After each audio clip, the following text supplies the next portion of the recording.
Salut, eu sunt Bogdan, el este Lorin, noi suntem de la echipa Miral Robotics, iar astăzi vom prezenta atelierul nostru.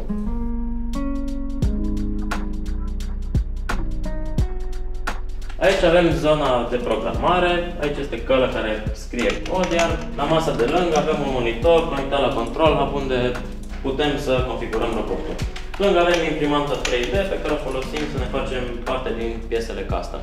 Aici este masa noastră de lucru unde asamblăm mare parte din robot, iar aici avem organizate piesele mărunte în cutii cu dividere, pentru că nouă ne e mai ușor să le avem și stocate așa și să le găsim când avem nevoie de ele. Iar aici avem niște scule de bază, în principal pentru piesele GoBuild. Aici avem masa cu piese mai mari, în general elemente de structură, iar aici avem o trusă cu scule mai generale, folosite la mai multe alte procedee.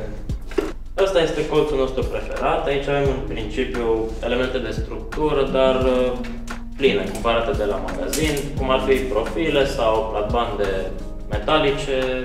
Tot aici găsim și prețioasa noastră menghină, pe care o folosim mai mereu atunci când avem de dat o gaură sau să prindem ceva ca să potrivim două piese.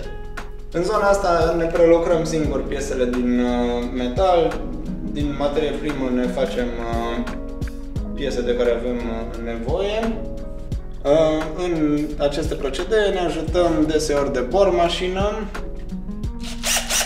și de flex și de diverse alte scule, cum ar fi un bonfire, niște pile și alte unelte. Tot aici avem colțul unde aplicăm tratament termic anumitor piese din fier pentru a evita coroziunea în timp. Aici avem un sertar în care mai ținem diverse scule. Aici avem un sertar în care avem alte piese, cum ar fi motoare și servouri și roți. Iar aici este robotul.